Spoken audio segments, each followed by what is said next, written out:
to A Seeking Heart with Allison Jinkris, distributed through Breadbox Media.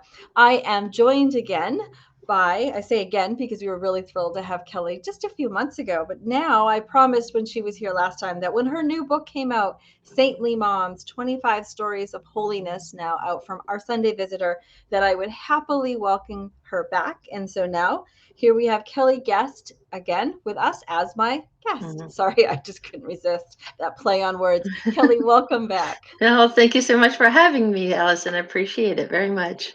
Well, I have been anticipating and so excited to get my hands on Saintly Mom's 25 Stories of Holiness. So, Kelly, tell us a little bit about what brought you to write about and make this beautiful collection of these 25 moms. Yeah.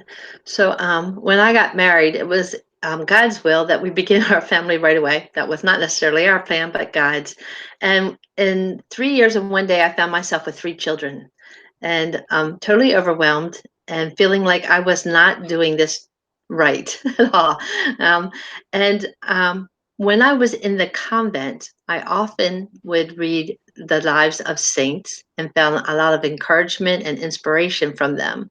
And so I thought I need to find some mommy saints to encourage and inspire me. So I started looking up books. So I read like about Saint Zelie Martin and Saint Monica and Saint Gianna Molla, and I realized while I was reading these saints that not only was I getting inspiration and encouragement, but I felt like other moms could. But who has time to read like whole biographies when you're in the Right? middle of yeah, I know, when you're in the middle, because really the only time I could do it would be like summer vacation. Like that would be the time where I would find some extra free time where I could read. And so I decided to start looking up more mom saints and taking notes on them with the Oh, I love intention of that. one day writing a book about mommy saints. When life settled down and wasn't so crazy and I could sit and write a book, I would love to do that. So to encourage other moms and inspire them in their walk towards heaven and sanctity. So I thought that they could use that encouragement too. And I just would, I mean, I have notes in prayer journals and notebooks and all over the place. And when I was down to about well, my I homeschool until high school. So my exact middle child, I have nine. So number five was going off to high school, and I was down to just four homeschoolers, Just four. I love just four. that. Just And, four. I got an email from Catholic Mom from Barb, our editor, saying our Sunday visitors looking for book ideas. And I thought, Lord, is this really a good time? I mean, wow, I am only homeschooling four now, so maybe I'll just send it out. And if it's your timing, Lord, if this is the right time and place, then I will go ahead and submit and to your will, and you will help me find the time. And if not, that's fine. We'll do it later. So I went ahead and I answered that email, and Sarah Reinhardt, who was the acquisition editor, she enthusiastically said, "Yes, yes, yes, this is a great idea. Let's go for it. Here, let me help you fill out this proposal and such." And I thought, oh my goodness, I looked at the proposal, and that in itself was so daunting to me at the time. I thought, Yeah, a little bit. yeah. I was like, oh Lord, what did you get me into? And he's kind of like, you asked for this. So, anyway, it came about because of my own frustrations and insecurity about how do I become a saint while being a mother, and not only surviving but thriving in motherhood. And I found that encouragement in other saints, and I thought other moms would be able to benefit from that. So, but we just need to make those stories a little shorter so they have time to read them. And then I share some of my thoughts about how these women who may have lived 2,000 or 1,000 years ago or 500 years ago, what do they have to do with us today? How do they relate to us today? And so it all came together. God allowed me to find the time, usually late at night when the kids were in bed. Um, and because I'm not a morning person, I don't wake up too early. So, um, yeah, and that's why I write the book. That's how it came about, and then God let the dream come true. So, I'm laughing at so many things. First of all, Sarah Reinhardt is one of my besties. And she was Great. part of a Seeking Heart. I used to have her on once a month to talk about books for many years, especially when it was a radio show. And she really is such an amazing uh,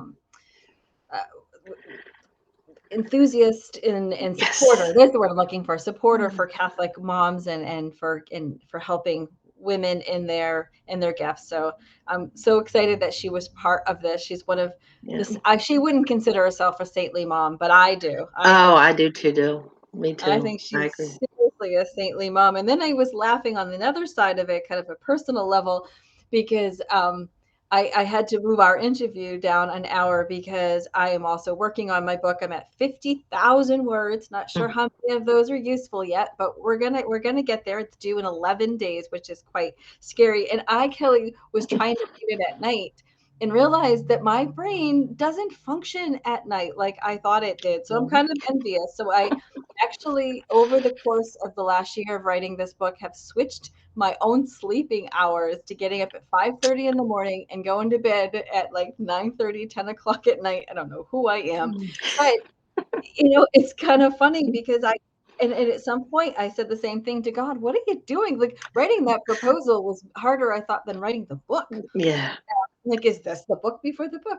But again, I think, not everybody's going to be called to write a book, but I think every woman, every person is called to some journey, some mission, and they think they can't do it. And it's like their dream that's placed on their heart by God. When we're being knit in our mother's womb, and we say yes, he makes the way. He absolutely, he found your way at night. And even with 4 children homeschooling, and um, having 9 children to, I Mhm. mean, they also come home from school. So there's I know. They like to that eat. They like to have dinner. What is that? food thing. But I want to back up the interview train just a tiny bit to that little Okay. thing you quickly said at the beginning of your explaining why this book. When I was in the convent, so you just kind of glossed over that. So explains why you are known as Nun to Nine on social media. Can you just tell us a little bit about that part of your journey, if you don't mind? Oh, I love to share it. So I guess since about eighth grade, I thought about being a sister. And when I was a senior in high school, along with looking at colleges, I looked at convents. And I did first 2 years of college, but in my second year of college, the Dominican Sisters of Saint Cecilia, who are down in Nashville, came and took over the all-girl Catholic school in my hometown. And I fell in love with them. They had a long white habit and a long black veil, and I wasn't crazy about the idea of teaching necessarily. I kind of wanted to be a missionary sister, but I just couldn't. I couldn't resist them. They just exuded such joy. So I went down and visited, and I asked mother's permission to enter, and so I did. And in the convent, the first 2 years are called your novitiate. And I was really free to leave at any time. You're just kind of exploring religious life because, unlike married life, where you can witness your parents living it out, you have no clue what you're getting into when you enter a convent. So, but at the end of those 2 years, I made vows for 3 years of poverty, chastity, and obedience. Unfortunately, in my third year, I started having desire to get married and thinking that maybe this wasn't for me, this life wasn't for me.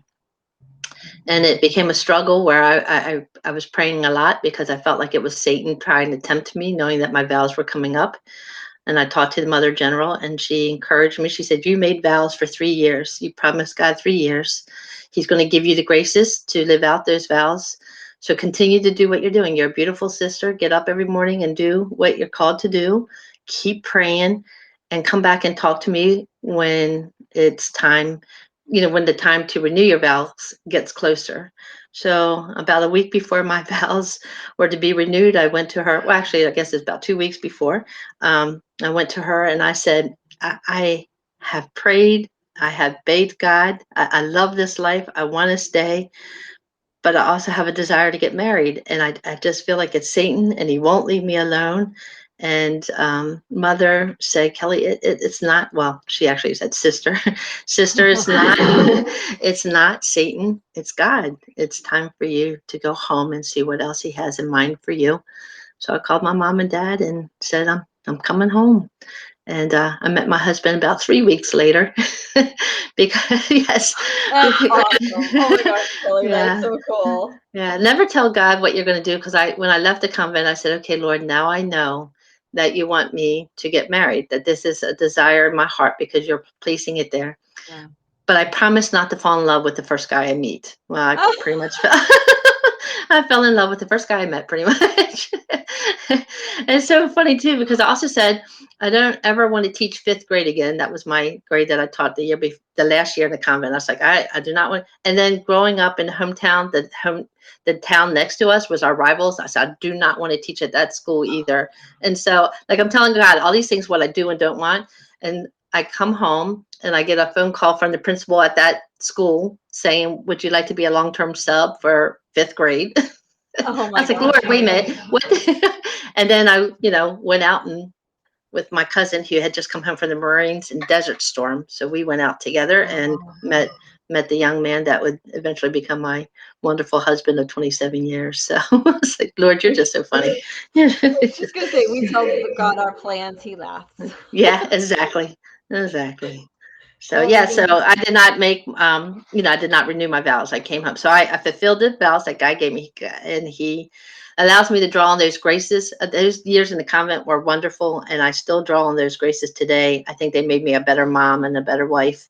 Um, but it was his will, obviously, that I have something else that he needed me to do. So Well, I think that what you're kind of saying reminds me that God doesn't waste our decisions. Like we might think, "Oh, I didn't listen to God or I did the wrong thing," or he doesn't ever waste that time. It took me a very long time to get to Catholic ministry from by way of being a paralegal and then a daycare provider and then owning my own preschool.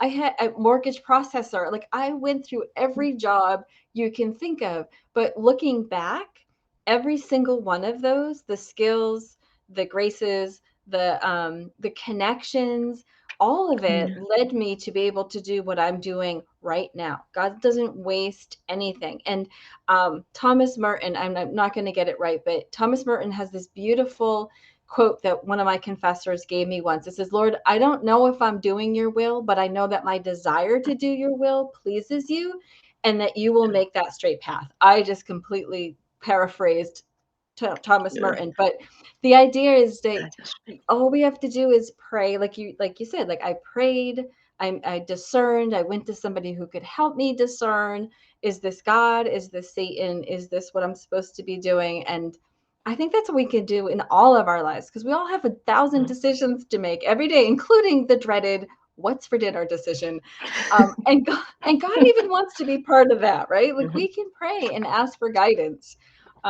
I wear my poor little guardian angel out because I remembered from my prayer as a child, it says to light and guide, rule and guard. So there's three other things that guardian angel is there to help me with besides just making sure I don't stub my toe or fall down the stairs. And Right. I put her to good use guiding me throughout my day. All right, so speaking of amazing guides, your book, Saintly Moms. We're talking today with Kelly Guest. Her new book, Saintly Moms 25 Stories of Holiness from Our Sunday Visitor, introduces us or reacquaints us with 25 amazing saintly moms. I would love to know maybe one or two of your favorites and maybe somebody new that you discovered that you're excited to share with us. Okay. Well, I mean, obviously the queen of saints is Mary, right? Like she is the queen. And Yeah. she is my favorite because um you know Mary is so extraordinarily ordinary in the sense that, I mean, Hmm. on all outward appearances, she was a normal girl, who had this extraordinary moment where she talked with an angel who told her she was going to be the mother of God. Really big deal, right? But then he leaves, Yes. and it's just ordinary Mary doing everything that she did before the angel came. And I mean, the reason why we call it the hidden life is because we don't know what happened for the first 30 years almost of Jesus's life, with the exception of a few really big incidents, like having to leave and go to Egypt, or losing Jesus in Jerusalem. But every day, day in and day out, Mary did what we do. She got up, she provided for her family, made breakfast, made dinner. She went to the marketplace to buy the groceries. She taught Jesus how to read, how to fasten his sandal, how to get dressed. She did what we do every day, and it's really boring, so they didn't put it in the gospels. What I mean?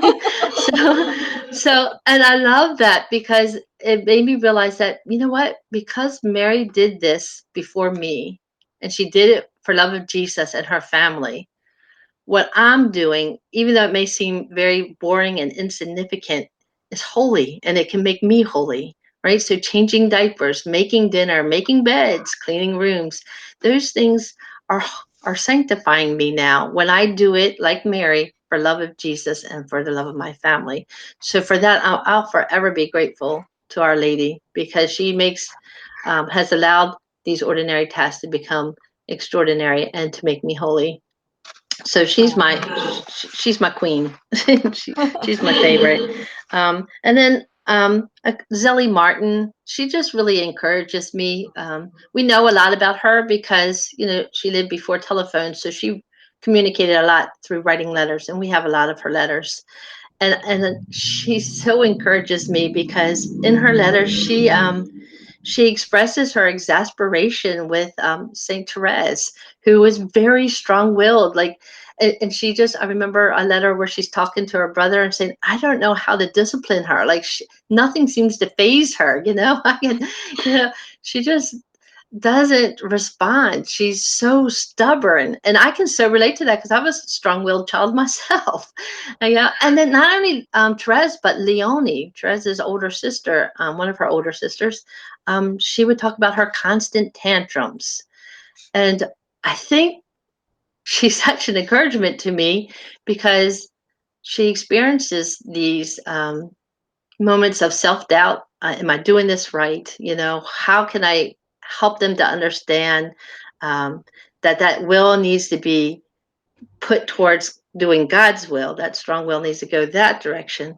Um, and in the end, as we know, Saint Therese becomes not only a great and beloved saint of the church, but a doctor of the church, even. Yes. And Leonie, the other one that she would write about that drove her nuts, her cause for canonization is up now too. She's like a servant of God now.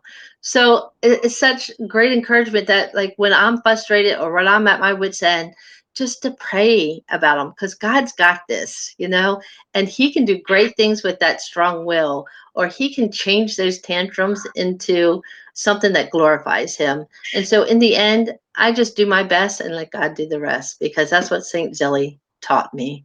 So those are probably on my top favorites of the saints. Although, I mean, there's a lot of great saints, and I Oh, guess someone. Go ahead. I'm I mean, sorry. I can just oh, no worries. I can just share a few of them here. We have Saint Anne, Elizabeth, Perpetua, Gladys. That's one I have never heard of. Veneva, never heard of. Mm. Ludmilla. I'm probably just demolishing these poor women's names. Louise de Merlac, I have heard, because that is my middle name and my confirmation name. And when I went to the Basilica in Washington, I was so excited to see her statue. Got a little selfie with me and St. Louise. And then Allison, did you know that Saint Louise had a special needs child too? what? She I- had a special I've needs got child too. God bumps. I had no idea. Yeah. Gasp. Wow. Yeah, I I thought you might like love that. That them. is kind of crazy that your name sake is her. So yeah, you might have to skip to that Wow. chapter. Yeah, I did have to, make a confession to Kelly at the beginning of the podcast, as all my listeners know, I have a rule to make sure I read the entire book before I interview my author. And then because I'm writing my own and I'm at the end of my deadline, I got to skim but not read. So God clearly has a special little place for me to go and read, and I'll be reading St. Louise. Oh my gosh, Kelly, that is so cool. We have just a few minutes left, and there is maybe one of those saints that a little bit more unknown that you might want to highlight for us in these last few minutes. Okay. Well, you said Gladys is one that you didn't know. So Saint Gladys, she was raised Christian. She's a Welsh princess. Her dad was a Christian king, and she was raised in the Christian faith. In the Catholic Church. It's before any other Protestant church, so Christian was all Catholic. But she caught the eye because she was so beautiful of a neighboring king who was kind of a thug, in all honesty. And he went and asked her dad for her hand in marriage. And the dad said, absolutely no. You're not Christian. You don't really live a good life. And no, you cannot have my daughter's hand in marriage. So he said, well, no problem. I'll just go home and get 300 of my men and kidnap your daughter. So that's what he did. And Saint Gladys was okay with this. She she What? she thought he was great. She thought I love this wild and crazy life. They were kind of like a pre Bonnie and Clyde. They went out pillaging and stealing and um, and living the wildlife. And one day they stole the only cow of a holy monk. He was kind of living off by himself like a hermit. He had this one cow for a source of nutrition, milk, and they stole it. And that tenacious little monk went running after him. But by the time he caught up to them, they had slaughtered his cow. And so, um, in reparation, I guess that Catholic guilt still lived within Saint Gladys. I She love this story. she offered her her firstborn son, which to us is like a gasp. You're like, what? But back then, it actually was not uncommon for wealthy members of society to send their children to a monastery to be taught because there's no public school system at this point. So, seeing the opportunity to raise their child in the ways of God as opposed to these crazy ways that they're living, the monk takes Kadok, that's their son's name, back with him and raises him and teaches him to know, love, and serve God. And of course, mom misses her son. She would go visit. And the boy, as he gets older, starts correcting his mother and starts telling her about God and reminding her of the faith that she was brought up in. And eventually she reconverts to the faith. And then together they were able to bring King Willis, her husband, back or into the faith also. So he ends up converting. And then they settle down and they rule justly. And there was peace in their land. The chaos ended. In time, as the other sons grew older, they take over, and Gladys and her husband Willis go off and live a life of penance. Willis actually enters the abbey that his son Caddock founded, and lives with him for the rest of life. And she lives in a little hermitage not far from there. They live a life of penance to make up for their wild and crazy days. But Oh it's a my great God. example of how we can learn from our kids, because as parents, it's humbling, but sometimes our kids correct us, and sometimes they teach us great lessons about our faith. So I think she's a great role model in that sense, that let's be humble enough and listen to our kids, because sometimes they have great lessons for us too. Well, Kelly, you have great lessons for all of us in this amazing new book, Saintly Mom's 25 Stories of Holiness. And I can't wait to dive in and finish um, discovering more of these amazing saints that you have shared with us. This book is out now from our Sunday visitor. Again, it's Saintly Mom's 25 Stories of Holiness. Kelly Ann Guest is the author. Kelly, how can we continue to keep up with you and find this book for purchase, of course? Okay. Well, of course, it's on our Sunday Visitors website and Amazon. My website is none to nine, so that's NUN, the number two, and then NINE, none9.com. I'm also on social media, and I'm often posting, so Facebook, Kelly Guess, or Twitter, or Instagram at none to nine. So Well, I'll have all those links in our show notes. Kelly, thank you so thank you. much for your time today. Oh, thank you, and good luck with your book. My book can wait until November 1st to be read. So the month of All Saints. You get yours done, and God bless you, Allison. Oh, thank you, Kelly. I may need some of these new saints to kind of carry me through. I think it's kind of not, I think it's a beautiful coincidence and not by accident that my book is due on All Saints Awesome. Day, because it's my saint posse that really gets me through every day, every moment. So, and I didn't realize that. And just recently, a couple days ago, I realized, oh, I keep thinking November 1st, November 1st. I'm like, oh my gosh, my book is due on, and I'm covered. Oh, you can't see my little shrine, but I'm covered with pictures. And I'm writing about sacramentals because they're my favorite. So I'm covered with pictures and images of saints everywhere and all the little sacramentals. Anyway, so thank you for your prayers and thank you for your beautiful gift of yourself and your faith and this incredible new book, Saintly Moms 25 Stories of Holiness, Kelly and Guest. Thank you, Kelly. Thank you, Allison. You've been listening to A Seeking Heart with Allison Gingras, distributed through Breadbox Media. God bless.